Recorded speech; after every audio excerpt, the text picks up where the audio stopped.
Welcome everybody to Living Consciously TV. We are coming to you live from our Denver, Colorado studios on the other side of a huge storm, 12 inches, beautiful day. We are also streaming live on YouTube Live as well as Hangouts and at ConsciousEvolutionMedia.com and in the near future on a huge, and I mean a huge, social TV network, which I'm going to tell you all about later. And I'm your host and moderator, Coach Steve Toth, and also the founder of ConsciousEvolutionMedia.com. 12 years later, our shows are now going viral on YouTube. Yay! Yay! It only took 12 years. And our theme this evening is an incredibly interesting theme to me. We're going to revisit the violence in Chicago and, of course, do an update and elsewhere in the world and how do we deal with violence consciously. And I want to introduce our guest cast this evening. His name is Kareem Wells, and he's right there next to Jamie on the left. Welcome to the show from Chicago. So what's up? Everything is really cool this evening, and we also have, of course, the rest of our cast members, beginning with on Kareem's left, Jamie Lerner from Chicago. Welcome to the show. Thank you. It's wonderful to be here. And of course, on the right of Kareem, we have Linda Dyer joining us from a place where those kangaroos are roaming 24/7. That would be Australia. Welcome to the show. Yeah, we had 12 inches too of sunshine. Oh, great. Go ahead and rub it in. And then last but not least, Dr. Rosie Kuhn is joining us from that great place where Jimi Hendrix was born. That would be the state of Washington. Nothing else needs to be said, right? That's right. Except I think we got 6 inches of rain this month. Oh, okay. Yeah, right. we're in the rainy belt. Yeah. So let's begin with really congratulating Kareem having a new beautiful child. So congratulations. Appreciate it. Thank you so much, man. It is a big deal. It is absolutely magic. Yes, it's been some work. It's a rough night. Well, got a good nanny. got a good nanny and a good night nurse. So I've been getting sleep. It's just I've been working on a few other things, and it's been taking up some of my time. So give us a quick update on what's happening in the city of Chicago in reference to violence and the youth. Oh man, actually it's been pretty bad, man. This last year actually has been pretty rough. With a police officer, murdered a young black kid on the south side of Chicago, and it was caught on tape, and it has brought a lot of anger, to the city. Considering that Chicago is the #1 segregated city in America, Wow. it's sad seeing, that when I actually watched the YouTube video, man. They put it all over the news. It was made national news, So, and I watched that, and I just can't believe it. Considering that I have ties to different communities, from Inglewood, which is on the south side and the west side of Chicago, but then I have ties in Lincoln Park and the north suburbs, like Highland Park, Glencoe, and places like that. And to just know that if that kid was, to see any kid murdered like that, it just brought a little bit of anger. The frustration and the anger of seeing that, because I know I wouldn't see that in Highland Park. I know I would not see that in Glencoe or some of the other, well-off areas. Lincoln Park, and that's right here in the city. I just wouldn't see that. And to be on the side that I'm on, they did a big protest on Magnificent Mile. That's where all the shopping stores and stuff like that on Michigan Avenue.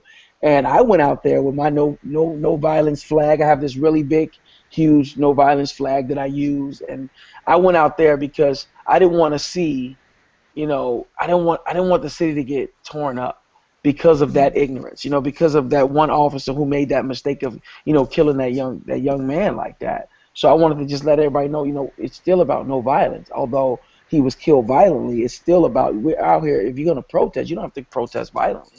You don't have to. You don't have to destroy the city. You don't have to make matters worse. You can come out there and peacefully protest. That's what they did during the civil rights movement. They were out there holding arms and saying we shall overcome and really trying to make a difference. Like, fighting for something that means something. But they didn't go out there burning stuff up and tearing stuff down to try to get the point across. It wasn't until Martin Luther King, was murdered. That's when the riots and things like that started happening. But when the civil rights movement, they were really doing it for a real reason. I think this is like one of the toughest cities, though, to get that message across to. It really is, because I agree, because just like going to New York and going to other like major cities and stuff, it's very diverse, very integrated. Everything is like in a big melting pot. And here, it's just hard to do it. Like, it's like it's so separate. It's so separate here, and it's just making. Is it because they have so many other experiences of similar, or in their subconscious mind, they've been experienced and exposed to so much other what they call injustices, and so when another thing happens, it just gets blown massive. It's like we have to react to that rather than we can't even think of responding. It just doesn't enter there. Yeah, I think. If you do something, time after time, and certain things keep happening, I don't put the blame on like all police officers, because that's not true. Every police officer is not out here trying to hurt someone or be negative or violent or anything like that. I just personally, I have been subject to police brutality. And I've done nothing wrong, and I'm a law-abiding citizen. I pay my taxes. I care about my city, and I've been pulled over for no reason, driving while black. Driving while black. So we're talking about racial profiling. So that's what it is. Yeah, racial profiling. It's a lot. It's just getting worse. Can you just because I'm near Seattle, that's where I'm in sort of in that world. So can you describe to me or share with me what it is that makes Chicago sort of that place that's like different now from even Detroit, I think. What makes it so much more of what you're talking about? Well, some of the problem, it works on both sides of the fence. Some of it is the youth, like what they're seeing on YouTube, and the violence that they're hearing in music, and being on YouTube and seeing guys shoot music videos with guns, and just that lifestyle, and that mentality. And when you got young guys who have no guidance, they don't have their fathers in their lives. The upbringing in the home can be different, not as stable as it needs to be. To raise a child properly. You got the drugs in the streets playing a part of it. So it's a lot of things from that end. I don't put all the blame on the other side. I believe it's coming from within as well, because nobody's forcing anybody to go get guns. Nobody's forcing anyone to buy drugs. But is there something about, what is it about Chicago? Like you said, there's something that's separate. There's something. Rosie, there's a lot of fear in Chicago. Fear really, that will do it. Yeah, and the police are afraid, and people are afraid, and I think fear really drives a lot of the violence. And I agree with that. And it's hard. It's challenging. I agree with that. I think I think this is happening in all the major cities. I don't think it's just in Chicago. It's much bigger. It's much bigger than just Chicago. Yeah. So maybe we can take a look at this from a different point of view, like more of a consciousness point of view. So do you believe that? So maybe we can have an agreement between all of us.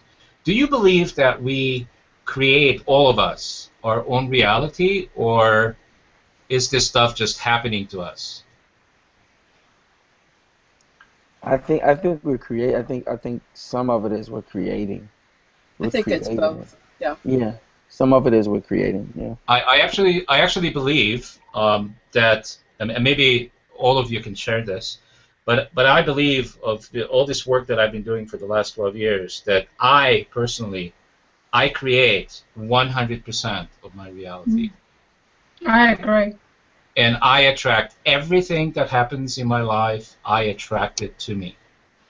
But you know, it's interesting when you talk about that. What we attract to ourselves is through our thoughts. So what we think about is what we attract. And so if we're continually thinking about the violence in Chicago and we are living in Chicago, then that's really what we're attracting more into our experience. But it's very contagious here because there every single day when you live in this city, that you see that news headlines about people being killed. I mean, there's more deaths and murders in the city than any other city in the country. It's unbelievable. Yeah. So Yeah. how do Especially you January. take your attention from that? And I think it's quite challenging. But of course, Kareem, what you're doing is amazing. Because you have a huge following and you're persistent and you're fantastic, and it's.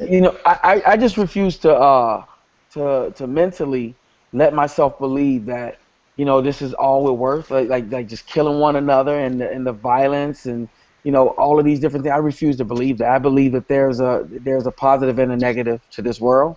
I believe that we all have positive and negatives in us, and I just choose to take the positive route because I've been in the negative light. I've been that person on the corner selling drugs. I've been the dude that was out there on the street, and I chose. It was a choice. See, and the youth that's doing the killings that they're doing, they need to know that they have choices, and they don't believe they do because all they see is one thing. If you only see one thing, you're like you got like tunnel vision toward one thing.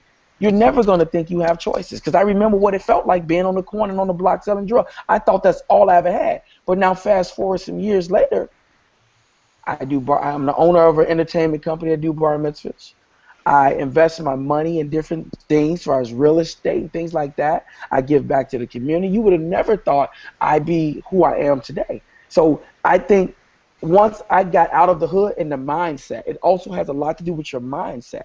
I had to lock in with, no, I want more out of life. So I got my butt on the train and went downtown to see the difference between the west side of Chicago, the hood, and downtown, and to go up north and to go to different areas. So it was a mind state. So it's a choice.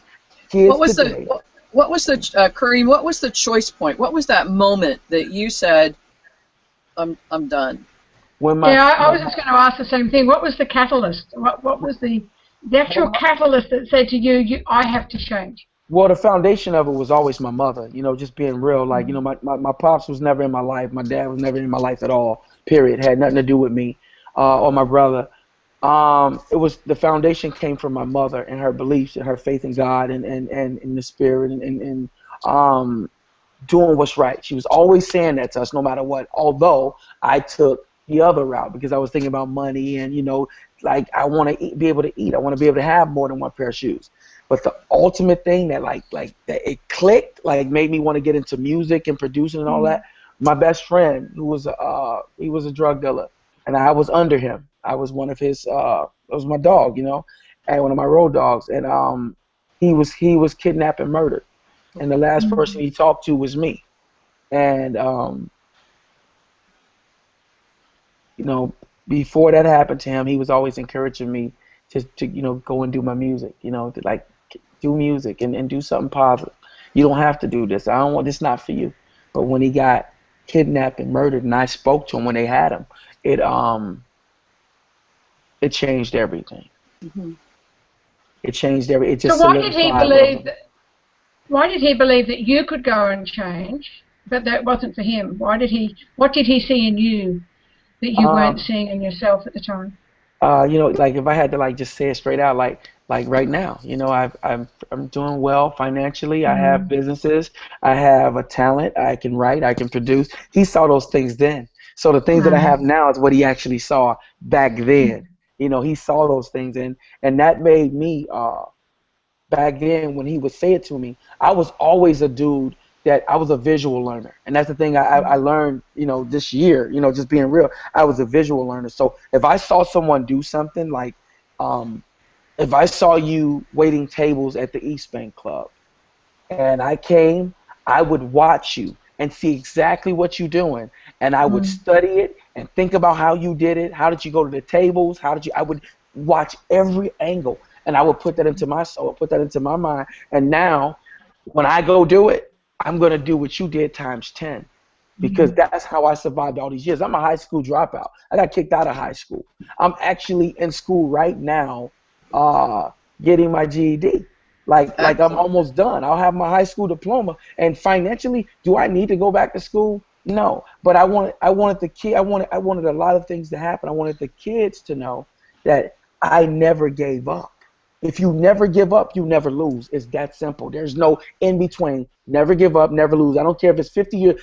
If you were 30 years old and you're like, oh, I wanted to be a lawyer, and you decided to just one day at 31 go, I'm going to law school, and you do it, and you're done by the time you're 50, you still did it. You never failed. So options. I want older people to know, people that are my age, to know that it's never too late. It's never, ever, ever too late.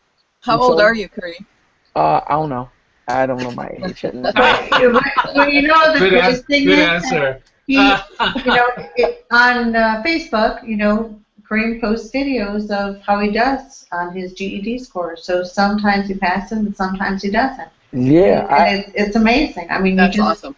you know, and that's another thing. it's Like inspiring. letting all youth, like from whether they're from the black, white, Asian, doesn't matter. Letting them see like it's not always, the world is not always peachy keen. It's not always, you're not always gonna win right away. Like we never highlight I tried. You know what I mean? We never highlight I tried. We only highlight I won or I lost. Like I want people to see the actual struggle. Like it, you know, when I took the science test, my first 4 weeks in school, I had these are the classes: science, social studies, English reading and comprehension, and math. Right? It's 4 subjects.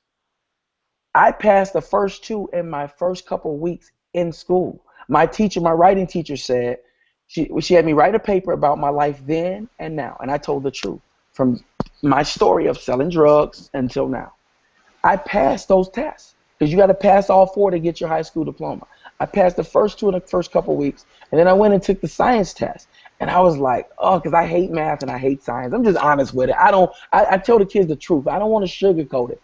I never liked school. School was never for me. I wasn't bad in school. I was like a B student. I really was. I tell them, I'm going to work hard. I'm going to study. I study, and I study for the science test. And I got a 148, right? I get a 148. I was like, you need a 150 to pass. Oh. So in my mind, I'm like, y'all know, I'm like, I done put in all the work. I study hard because I'm diligent with everything I do. When I set my mind to something, that's just it. I did that and got a 148, y'all, and I'm telling you, for a split second, I was like, there's no need to get discouraged. I can take it again. I had to say that to myself to go back into that mind state of like, I failed. Oh, I didn't get it. And now next thing you know, that starts weighing on my spirit, weighing You heavy didn't on fail. me. You just didn't pass. Exactly. It was just an experience, nothing else. But to show you how the world works, to show you how things work, check this out. So last week, I posted that I failed, and a lot of the kids were like, a lot of the parents and people that I do bar mitzvah, they were all sending me direct messages like, you admitted you failed. I praise you on that. Now, in my mind, I was just telling the truth. Like, I wasn't looking for no brownie points. I'm like, I didn't pass. Like, people don't pass all day long in the world. We're ashamed of something. I'm not going to be ashamed because guess what? I took it again, and check this out. Took it again because I'm like, okay, I got a 148, and I got a 141 this time. I'm like, and I posted that. I was like, at this point, you know, I'm feeling like, oh, this can't be happening. So last week, But it is happening. but it's happening. I got excited. If I put in the work, I'm gonna pass at some point. So that's just what my mind was, and I felt I was putting in the work. But I had a lot going on, baby born, all of these different things happening, right? So I get a letter, a note from my teacher in school, and he goes, "I got some good news for you," because this is what I did. I hired him. I said, "Look, I'm gonna be smart about this. I'm getting myself a tutor. I'm not too good for a tutor." So I hired my science and math teacher, the same person. I hired him to teach me in science, right? He comes to my house a couple times. I go to school early to sit with him, and he gets an email from a student saying, Mr. Jones, Dr. Jones, I just went on to I got an email from GED.com, and they said that now the score is going to be 145 for all passing scores. Oh, Right? So listen, and it's retroactive because they changed the test in January 2014. So anybody that took the test from January 1st, 2014 until last week, you will have a passing score. Wow. And saying that, So this is what I call the laws of attraction. I agree. I believe I never The gave up. universe will line up for you because of who you are. Listen, I believe I put my heart into it. I'm telling you, I really worked hard. And it turns out that I had a 74%. 74%, 140 is 74% of the test. And I was passing. Passing is 70. So they changed this in Canada, all around the world. The same GED, they changed the score. So I got it. And now my focus is just math. So I'm going to do these things, y'all. My mindset is on this. I'm going to pass the test, this stuff early. It's supposed to be 16 weeks of classes. I'm getting out of there early, one. I'm going to prom in my old high school that I just spoke at because I speak at a lot of schools. I'm going on prom in May because I never got to do that. I'm going to take my wife and I'm going to go on prom. And I'm going to walk across that stage, y'all, in May. I get my diploma mailed to me once I finish math. They'll mail it to me. But I'm really serious. It's the biggest. It means more to me than money, than anything I've ever felt in my life. And the kids need to see that. They need, you know how many kids that have dropped out at 17 years old or got kicked out and they just gave up? I want them to go back, get it done. Like you looking at me because I got cars and things like that and material things. But what you don't know is I feel the void in my heart. Like nothing will ever make me feel better than what I'm feeling right now, y'all. Going through school and going through this experience. There's nothing. Oh, no worries. We can tell because we can feel it. Well, and guess what you just displayed there, what you just displayed, because I was like totally into watching you and listening to you. What you just displayed there is actually, I believe 100% in my heart, is the solution to the problem of violence and anything else in the world that we don't want. You gotta, the choice, man. When like the choice of this violence, like when I see this city and I think about Chicago and I think about like the young black boys that are 14 shooting each other, like when I think as a black man, I'm getting to the root of it too. Is this too?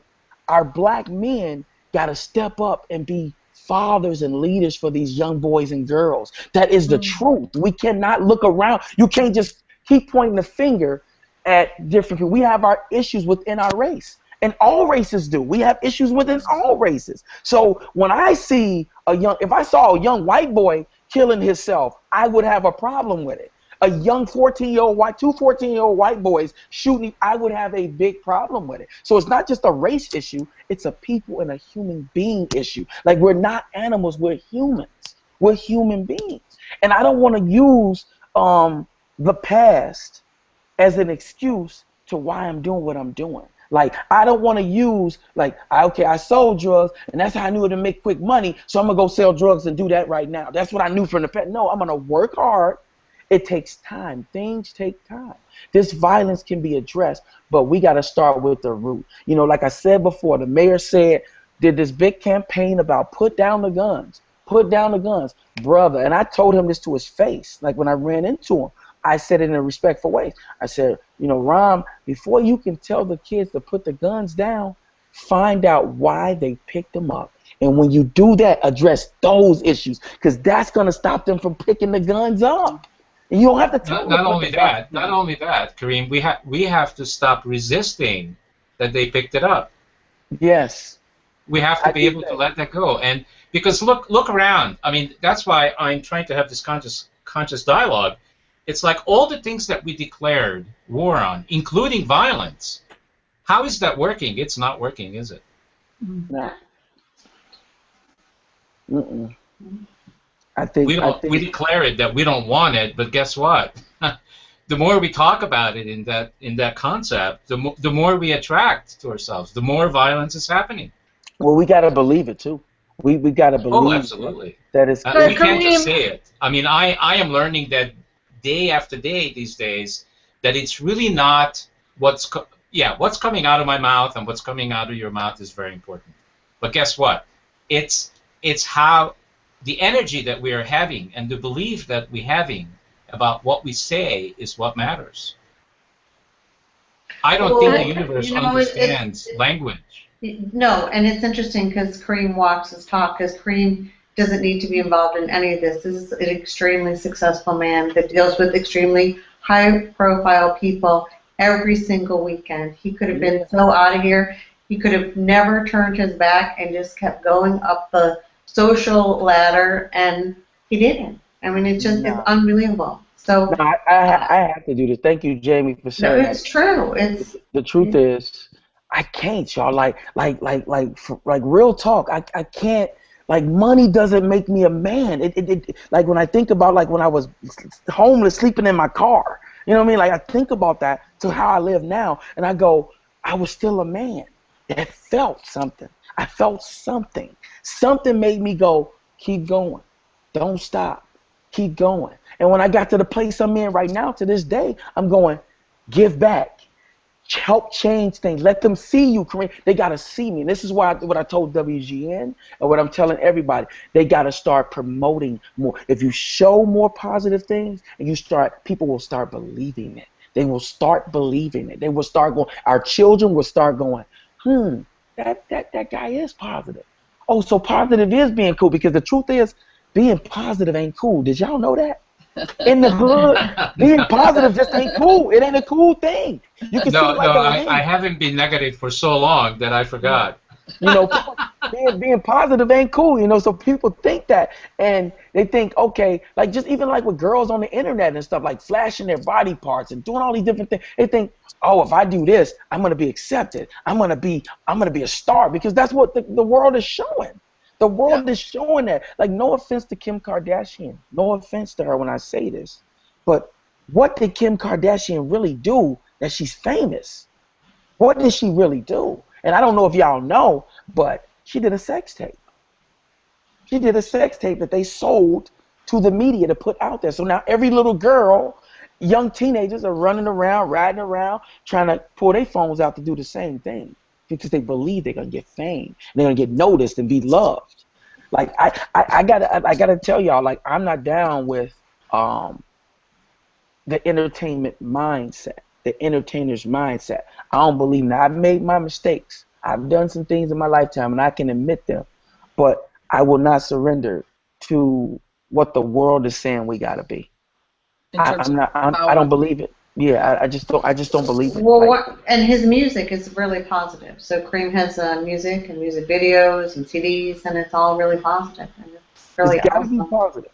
Yeah. We had enough negative. I'm tired. Like, I'm tired. Like, every time we turn the news on, y'all know I'm telling the truth. No matter where you at, you turn the news on, it's like 90% negative about who did this to this person, what war, what this, and then it's a little blurb about, oh, a teacher just saved the student's life that fell out the window, but they do it so quick and you don't even catch it. Like the positive stuff. I believe shows like this and us talking, us sitting here even talking right now at this moment, it allows us to help change it in our spirits and around the world, like in the air. It allows us to put it out in the world. When we sit here and we talk about it and discussing it, because we all from different sides of the world, we all got our own lifestyles, and to sit here and to be able to discuss that. Like, that's how I learn. That's how I'm gonna be better. So if that applies for me, it applies for the kids in the hood. They just gotta see more. They gotta see more, get out of their surroundings, and realize that they have choices. We all had a choice today, and we all chose to be on this show today. And it makes us better by coming on here talking to one another. And we should be able to spread this to everybody. So So Kareem, if I say to you that I don't see you as a black man, would you believe me? Yes. Yes. What I see is a beautiful human being, and your color makes no difference to me. So I wonder, matter of fact, I'm very attracted to it because it looks good on you. Thank you. Thank you. Listen, There you go. So thank you. here's the thing. You had this conversation earlier, and you mentioned the word black.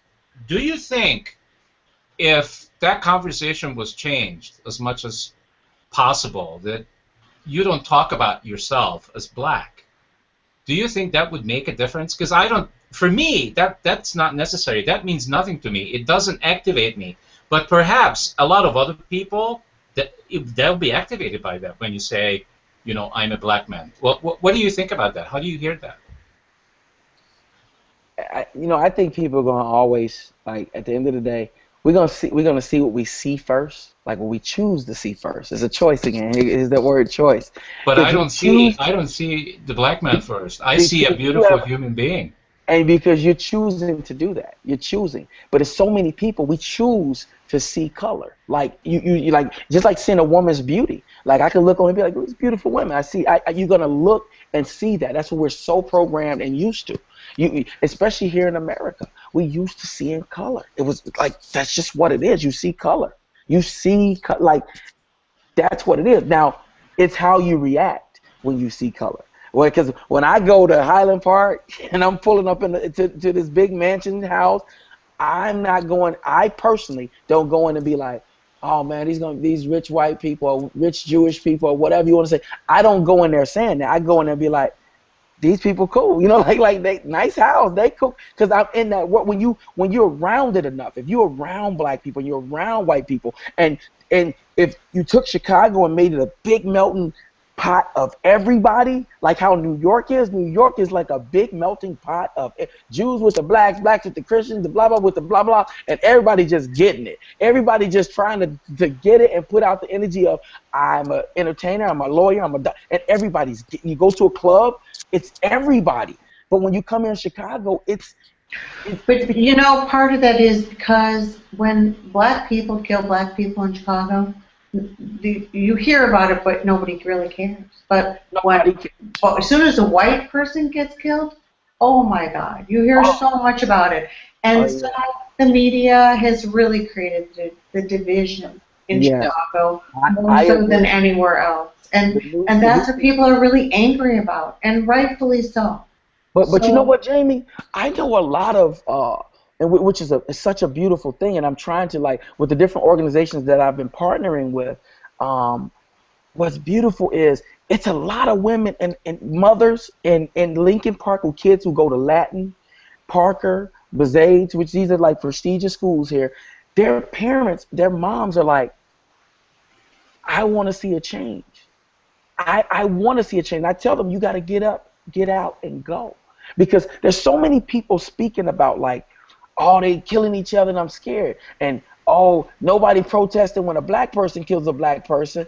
And I said this to them. I said, well, yes, they are, because I'm out there. Because there's no media covering it. That's what you're missing. No media covering that black people are protesting right now on the South Side because the little girl that was shot in the car, they out there. I've been out there more than 10 times, more than 20 times. But there's no media going, look, y'all, it's black. They're giving us what they want us to see. And that's the truth. It's the truth. There's moms in Lincoln Park who care, and there's moms on the South Side and the West Side who care alike. I promise you, because I've talked to them. I've sat with them. When I'm in there for my bar mitzvah meetings, we talk. I don't just go in there to try to get a sale, because I don't have to sell myself. They already know me. So I sit down and talk about just regular life with them.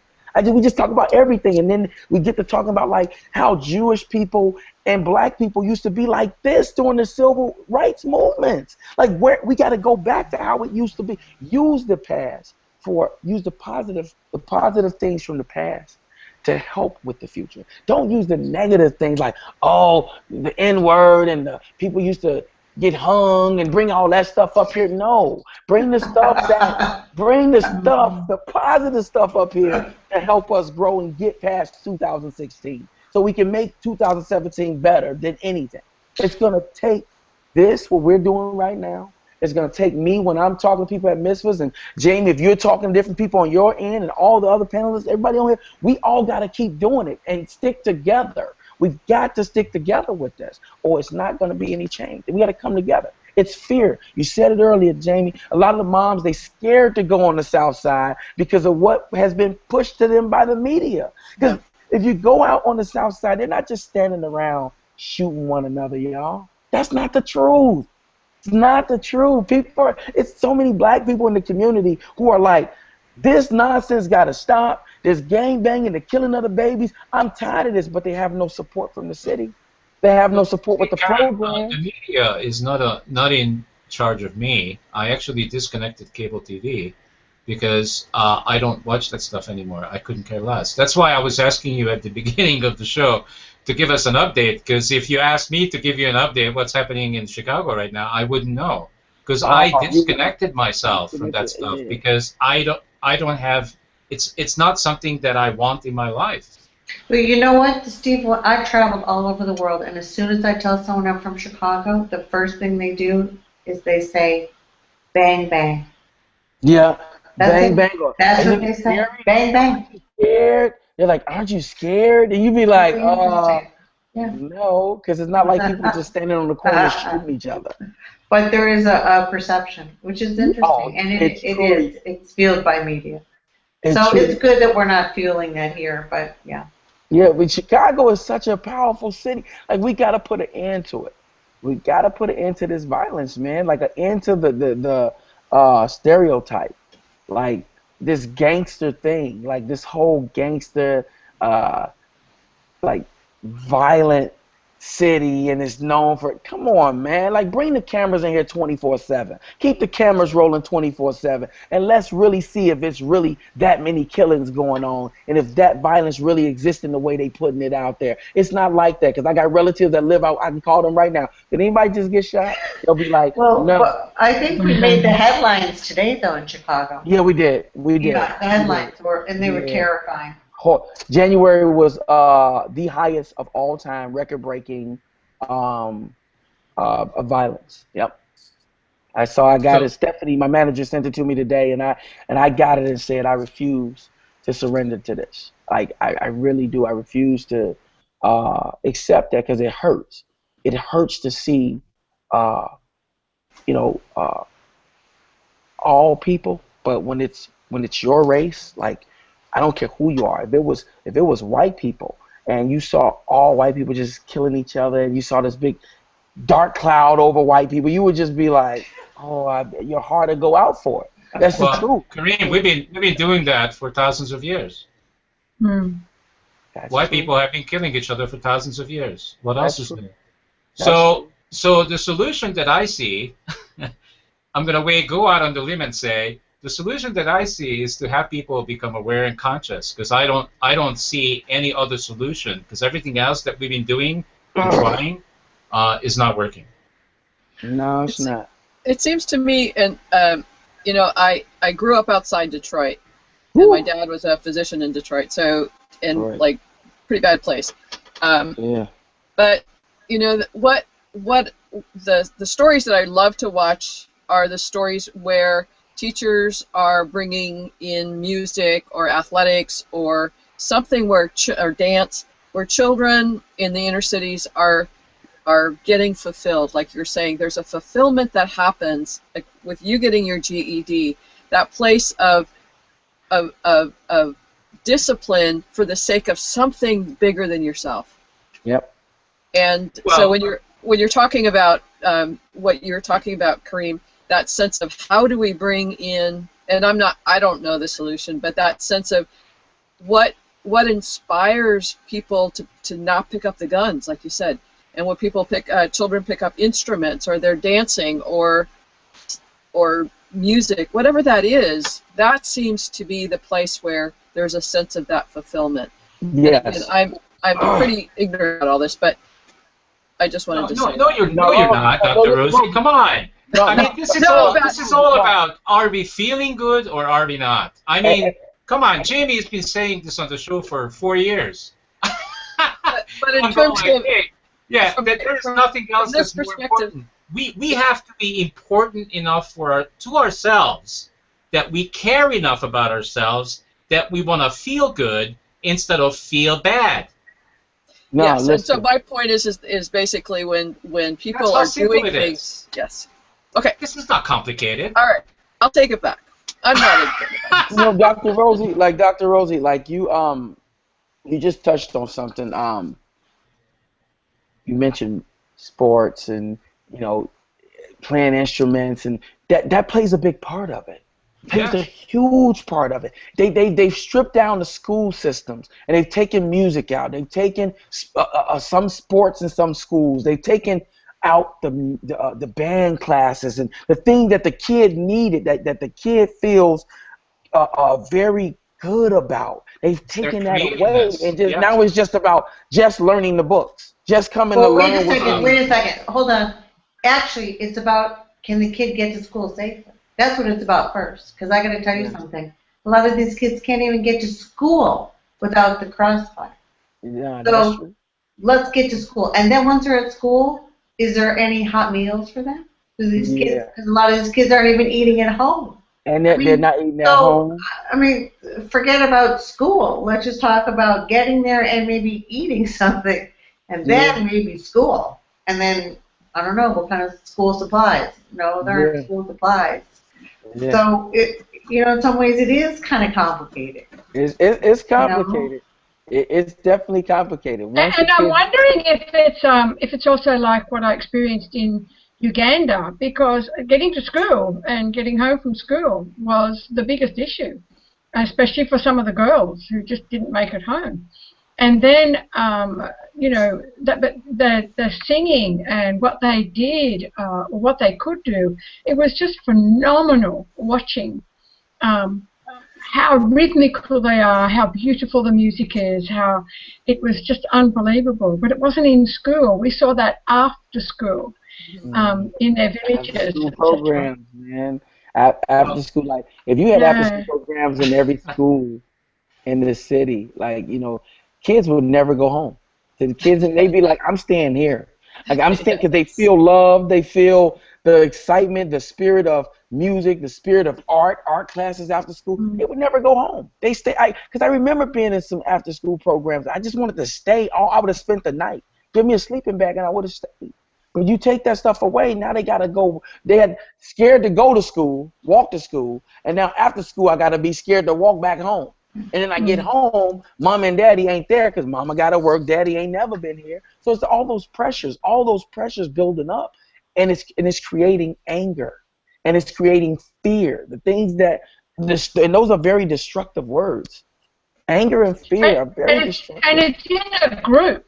So when you don't feel good about yourself, you tend to gather other people that don't feel good about themselves, because now, as a group, we have a sense of power, rather than just take on our own individual power and feel that we're empowered as a person. We feel disempowered, and we form these groups, and that's how we get our power. Let me give you the proper word. It's called a gang, and I was affiliated and involved, and that's what you turn to. You go right to that gang, whether it's all girls, all blacks, all Hispanic, whatever it is. You turn to that gang because now you feel like I got some self-worth. You got a family. I got self-worth. I feel strong. I feel like it ain't it. That's all I'm gonna say. The group we need to be in is the group that's trying to help improve and change and restore hope. That's the group I like. The gang I like. It's so vulnerable to be. I would think to be a part of a gang is like you've got somebody who's got your back. That's got to feel really good, as opposed to I'm on my own and I'm vulnerable to attack. Yeah. And shifting from that orientation of gang and that belonging and somebody's got your back to, okay, I'm moving out of this, is like, it's got to be really vulnerable for any individual. Yes. Well, Kareem goes into schools you go into schools early education, don't you? Yes. Yes, I do. Early, like from grade first grade to fourth grade, And then I do the high school, the middle school, and the high schools as well. You know, when I go to the high schools, you know, they more interested in what watch I got on, and what shoes, what Jordans I got on. You know, it's a different kind of. That hat of yours, I'm sure they ask you about. What are those letters stand for? It's pronounced Quo, and it stands for, it's an acronym for Kareem Wells of Excellence. Quo. Awesome. And this hat is probably one of the most requested hats on bar mitzvahs and in the schools. Like this is the hats and the T-shirts and flash drives and stuff I give out. The kids in high school, they're more concerned with, you know, most of the kids, they want something. Here's the truth. They really want something. The way I get the kids to tap into them before I start telling them my story, they want something. They want, like, so I start off by giving them something. And I'll pass out a few things, and that gets their attention. And then that turns into, oh, he just gave me a hat, a T-shirt, and now everybody want one. So they're listening to what I have to say now. Then I'm going to speak in a language that they can relate to and understand. Because the day of, like, going into these schools with a suit on and pointing at these charts with numbers and statistics, that day is dead. The kids now, this is 2016, they need to see someone that they identify with, that they can recognize, and that they can understand. And there's a new way of being a charity, the way that I'm running my Quo Hope Foundation. It's just a new way of doing it. Versus like, okay, just donate money and we're gonna just give money and that's it. No, these kids need my time. I am the boss, so I can put my schedule on any way that I want it. The truth is, the different athletes that are out there and these different celebrities, if they really want, when you really want to do something, don't you do it. Like, I really want to help these kids, so I can't go just one time because that's like a father that comes every other week. That's not a full time. That I gotta go and go back 10, 15, 20 times. That's why I'm very selective of where I go and where I speak, because I'm coming back. It's on my schedule to keep coming back here. I'm going to beat them over the head with this love. They're going to get beat over the head with this love and this time. Because repetition works. Yes. And why do you think we've been doing this for 12 years? Hey, it's going. we keep repeating ourselves. Keep doing it. Sooner or later, somebody's going to catch on. Something's going to catch on and stick to somebody's ribs. And I go out there and I'm ready. Like, I don't mix no words either. I talk to them just like I'm talking right now because they need to hear the truth. But they need to hear what I did wrong, not what they're doing wrong. Because when you point the fingers, they start ducking and running and don't want to hear it, and their ears are closed. But if I point the fingers at me and talk about all the drugs I sold, having my first child at 16, getting kicked out of high, I tell them the real deal of what I did wrong. And then I end it with, what was I thinking? The thing I never did, I never gave up. I get to say things like that now. So now they're hearing those key words, reinforce those key words: hope, never giving up, focus, discipline, faith, belief, mindset. Like, you start hearing those things, and now it's like, that's what you did. Because they'll ask me, what did you do? What did you do to get there? I said, it was all about relationships. And I'll throw this at them. It was about my relationships. I said, if I didn't have good relationships with different people of all walks of life, I wouldn't be who I am today. I would not be who I am today. I had a mindset that locked in with other people. I connected with other people. You have to watch what you say to other people. So this guy, and I'll tell the high schoolers this guy you sit next to right now may be the president one day. Or he may be the chief of the police station. You may need him. He may be a lawyer. You may need him. So how you treat him right now, you may need him later. So be very careful how you're treating people. Because the bullying and disrespecting each other, it's not it. And I talk to them like that. Well, you know, your passion also sells your message, because there's no doubt this feeds you, and it shows, and it's really nice. You know, it's really nice. So listen, I appreciate that. It ain't about me. I'll say this, and I'm gonna stick to this. I believe this.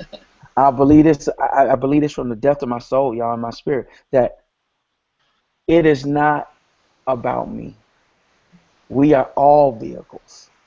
We are vessels, and we all carry this same thing. We all carry love, hope, faith, belief. We all carry it. We were born with it. It's a choice. We choice to tap into these things and put these things out there into the world, to put them out there. It's a choice. And I will never ever believe anything less than that we all have. We're all special. We're all geniuses in our own realm. I will never believe that I am something so special. We all are so special. We just don't tap into that thing. We don't do it. So getting these kids to believe in hope, to restore hope, is my goal. That's why my foundation is called Quo Hope, the Quo Hope Foundation. And it stands for Kareem Wells of Excellence, helping other people excel. Helping other people excel. That's what it's got to be. It's got to be that. Like, I can't. However, I want to add something to that, which is you couldn't be doing that if you didn't already walk the talk. It's true. And were you as authentic as you are? I So, Okay. do you get it? So No, I really do. Like I can't. Like I'm actually doing it. Like nobody could Yeah, ever you're doing tell it. me. You're Somebody doing it. questioned me So one you time. can speak the way you speak because I feel it. I feel that you live what you speak. And you know what? You talking to a young boy from the west side of Chicago who never thought he would be a positive role model to kids.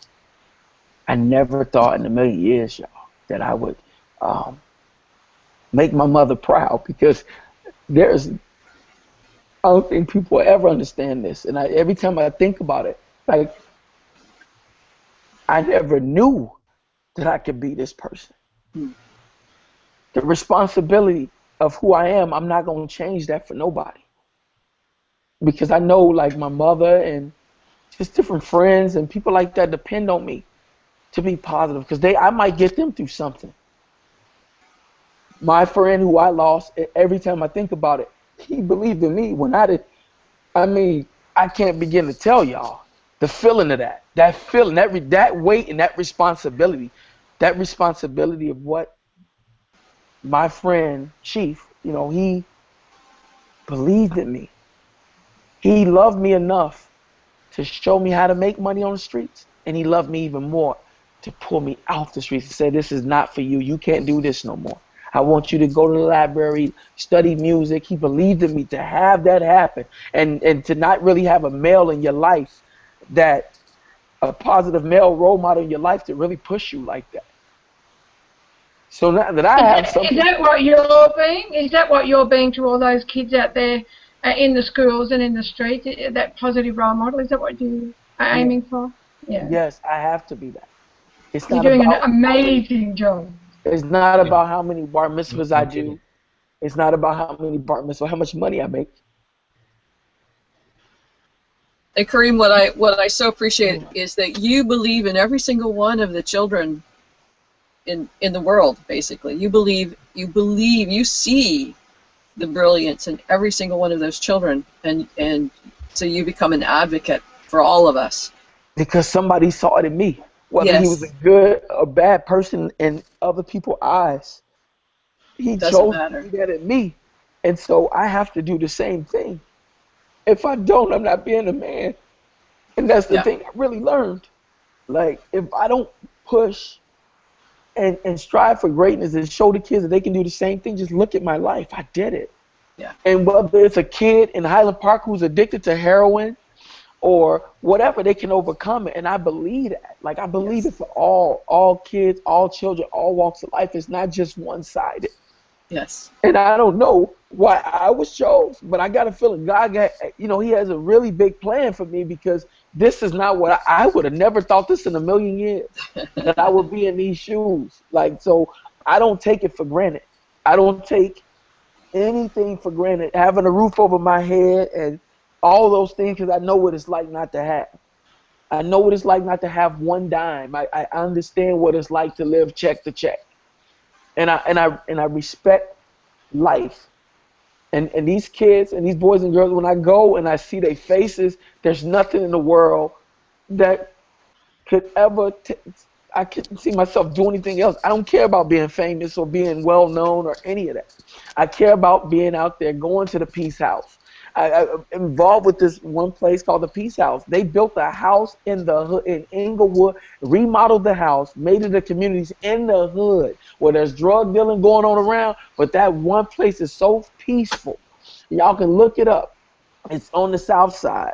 and it's on 74th and Honore, and it's called the Peace House. And the lady that did it, it wasn't a black lady from the neighborhood. It was a little Jewish lady who was a teacher at one of the schools down the street who said, I love these kids that come here. I'm going to go in their neighborhood and see what's really going on. And she went and did that. And she went to the gang members and said, I need y'all help because I believe in y'all kids and I believe in y'all as a people. And she did this. And now she got the dudes it's guys in there that used to be on drugs, sell drugs. They are clean. They are into yoga and into being peaceful and helping mentor the kids in the neighborhood. I said, I want to build one on the west side where my old house, my old apartment building was at. It's abandoned lot now, and I want to put a peace house on the west side because I think it stands for something. It's that one place in the hood where no one would dare to do anything disrespectful to it because it's such a safe haven and a peaceful place. I'm dedicated, y'all, to giving people my heart and my soul. And we can feel it. No doubt. I can't do nothing less than that. I can't. I just can't. I really genuinely can't. I didn't know. And that's exactly what makes what you do work. Because, you know, some people can get up and preach all the good stuff and then they leave. And when you look at their life, they're not living their own material. And I'm so big on that. And you live what you teach. And so people see a consistency in not only what you're saying, but how you are behaving and how you are living. And that's a difference. Yeah, actions are my words. Actions are my words, and I don't think I won't go away from that. I won't. I can't. And I won't. And what's coming to me, Kareem, if anybody is wondering, that's going to be watching the show later, what unconditional love looks like, that's what it looks like. Yeah. Unconditional love, man. Like. And the truth is, that's what the gang members need. That's what, you know, people in the different areas need from all sides of town is unconditional love. And the media and places like that, they know they're feeding off of everything. They feeding off the energy of the people because the truth is, they know Facebook, the reason Facebook has a like button, because everybody in the world wants to be liked. The reason why Instagram has little hearts when you tap the screen and the heart comes up, because everybody wants to be loved, and that's just the truth. That's the bottom line. We all want to be loved and liked and cared for, and the day that we put that at the forefront of our belief and our faith and all of that is when the violence is going to end, is when the racism is going to end, is when the laws are going to be really upheld. You know, the laws are going to be put on the statue like they should be. And until that day, until that we all start really doing that, we're going to be stuck. But I refuse to be. And Linda and Miss Lerner, I know, and Rose, I know that y'all really are in the right place. Your hearts and your minds are in the right place to help change. Thanks, Kareem. And I appreciate being on this show. I really do. Well, we love you. You have to come back. Yeah. Yeah, absolutely. We'll have to make this an annual event. I'll come back after until the rest of eternity. After I get my GED, after I get my high school diploma, I'll come back on here. I want to come back on and show y'all I got it and talk about that and going to prom and just like why I did it and all that. Bring your pictures. You got to bring your pictures. Yeah. In your tux. Yes. I'm getting that tux. I'm getting that tux. My wife is excited. She's very excited. She was like, you know, she's working on her master's right now. She's a dance choreographer, and she decided to go back to school too. She wanted her master's in entertainment, business, and English. So my wife is a very sweet lady, and she encouraged me, inspired me too. And that was another reason why I went ahead and quickly. I was like, before my daughter come, I'm gonna get this. You know, I'm gonna get my high school. I'm gonna get back in school. You know, like before she get here, and I did it. So I'm excited, y'all. I feel blessed. I feel God has a plan for me, and I feel blessed wholeheartedly. So I'm looking forward to the future of everything. Like I'm excited. Mm-hmm. This city gonna get back right. It's gonna get back right. So I'm excited. In the world as well. Like the stuff that's going on in Detroit. You know, man, and the whole water situation, and you start looking at all these things and going like, I you know I got water is something we need to live, and if your water's not right, you can't live. So I'm grateful for everything. Like I'm grateful for everything I have. Like I'm gonna show y'all something really quick that it brings a smile to my face. And to some people, they may think, oh, it's just, how can he be acting like this over this? When I got this is my ID for my school. That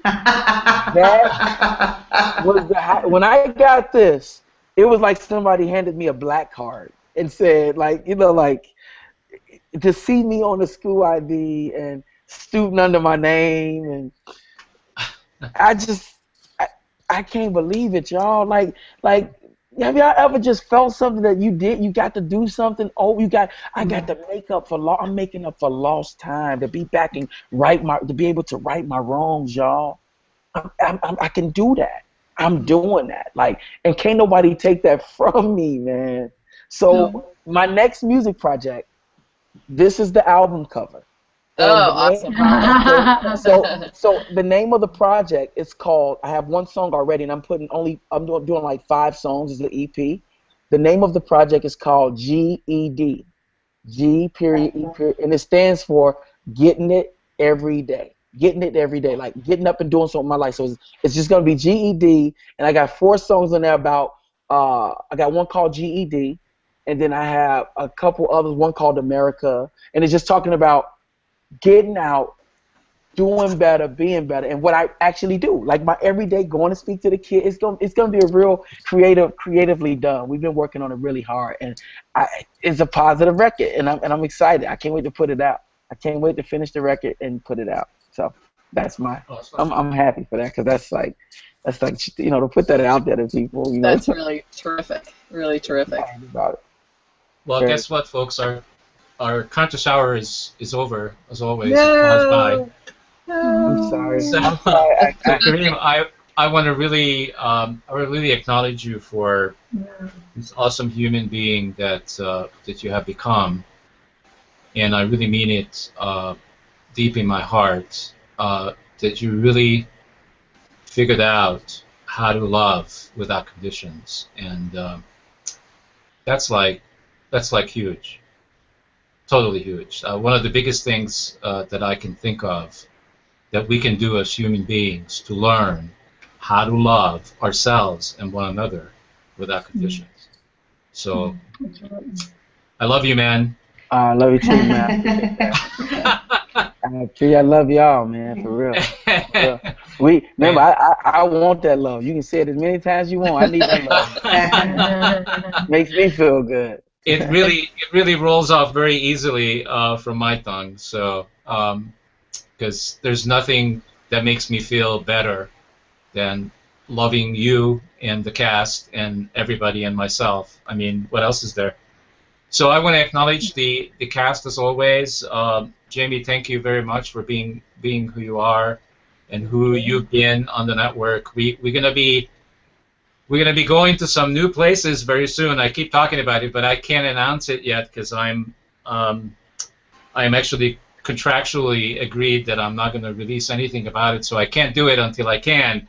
But we're going to be part of this huge, brand new social TV live network that's going to have basically all of the major artists participating that's out there in the world today. And I think that's how Conscious Evolution Media finally will become a household word. So I can't wait to be able to tell you all the details, and I will as soon as I can.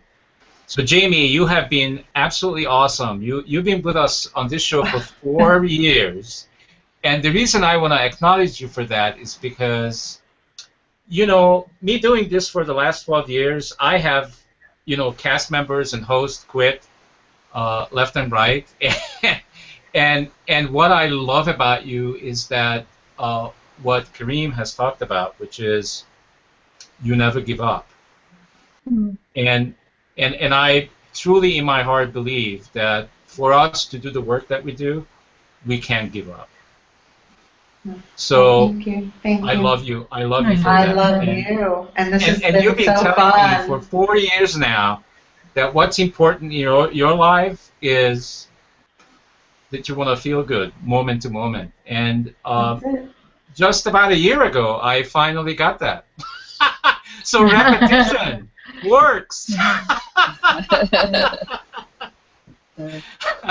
So thank you, Jamie, and of course, Linda. You joined us a long time ago too, from Australia, and what a commitment! Oh my God, you are a day ahead of us. It's like, what the heck is tomorrow? Wednesday. It's already Wednesday, and Yep. Wait, what time is it there? for years. It and is 10 past 2 o'clock on Wednesday afternoon. And And tomorrow sometimes I hop in my car and I drive for 9 hours. personal, whatever. So thank you Yeah. from the bottom of my heart for the commitment that you have made and continue to make. I think I don't even know how to thank you guys, because without all of you, none of this would be happening. And I'm just waking up to the fact that after 12 years, I mean, we did a show on the network just a week ago, and there are already 8,000 views. That doesn't happen. That doesn't happen by accident. That is the laws of attraction. Wow. At work. Wow. And it wouldn't surprise me whatsoever. I mean, we have shows that have 40,000, 50,000, but it takes years to build that. And it wouldn't surprise me if this show, after what Kareem has done on this show, which is he did what I always want, and I let go every time when I start the show, is I want people to be real. I don't think, I mean the guest, I don't think that Kareem was not real for a second. No, He was 100% who he is, and I fall in love. Yes. I mean, this guy is doing this work in Chicago. Oh my God, he's changing life just by who he is on a daily basis. That's incredible. Thank you, Kareem. You deserve somebody to say that. I'm sure people say it to you all the time, but I want to say it too.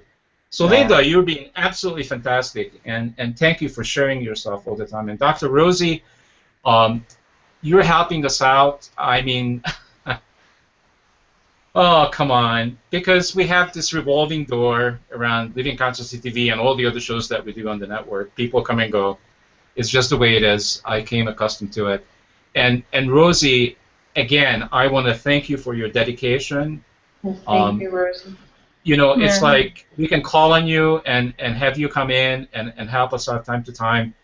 And your contribution is, everybody's contribution is invaluable. Thank you for being who you are. And I know how much you love consciousness. And this conversation, I can't think of a better conversation to have publicly than to talk about how to live consciously. That's the main Living Consciously TV. So thank you all. You guys are amazing. It's been an incredible conscious hour. I mean, I don't even know how much better this can be, except that I know that next week it will be better than this. At least but I as don't know good. what it looks like or what it feels like, but it will come. At least as good. Yeah. Yeah, at least it's good and better. It keeps getting better. I'm sure Kareem can relate to that.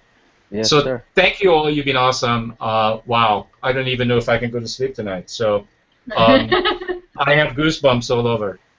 Thank you for all of you for being who you are, and see you guys next week.